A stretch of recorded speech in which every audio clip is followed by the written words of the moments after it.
৩.৫ দশকেরও বেশি সময় ধরে বলিউড শাসন করছেন এক নাম সালমান খান।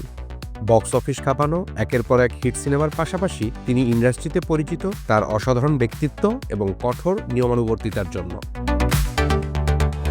বহু নতুন প্রতিভাকে সুযোগ দিয়ে তিনি যেমন হয়ে উঠেছেন তাদের অভিভাবক, তেমনি নিজের সিনেমার সেটে বজায় রেখেছেন কিছু ব্যতিক্রমী নিয়ম। আর এই নিয়মগুলোর মধ্যে সবচেয়ে আলোচিত হল নায়িকাদের পোশাক বিধি।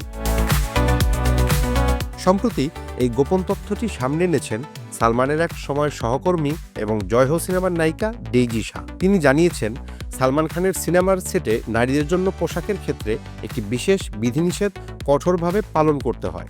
ডেইজির মতে, সালমানের সেটে কোনো অভিনেত্রীর খোলামেলা বা ক্লিভেজ দৃশ্যমান হয় এমন পোশাক পরার অনুমতি নেই। এমনকি 2021 সালে মুক্তি পাওয়া অন্তিম ছবির শুটিং সেটেও এই নিয়ম অটুট ছিল। কিন্তু কেন এই নিয়ম?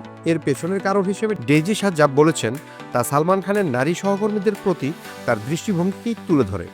সালমান মনে করেন, শরীর প্রদর্শনের চেয়ে শরীর আবৃত রাখলেই নারীদের বেশি সুন্দর ও সম্মানীয় দেখায়। তিনি চান না তার সিনেমায় কোনো অভিনেত্রীকে কেবল শোপিস বা পণ্য হিসেবে উপস্থাপন করা হোক। 1988 সাল থেকে আজ পর্যন্ত সালমান খান শুধু একজন সুপারস্টারই নন, তিনি বহু নায়িকার অভিভাবকও। তার এই নিয়ম নিয়ে বিভিন্ন মহলে বিতর্ক থাকলেও অনেকেই এটিকে নারী সহকর্মীদের প্রতি তার সম্মান এবং সুরক্ষামূলক মনোভাবের প্রতিফলন হিসেবেই দেখেন।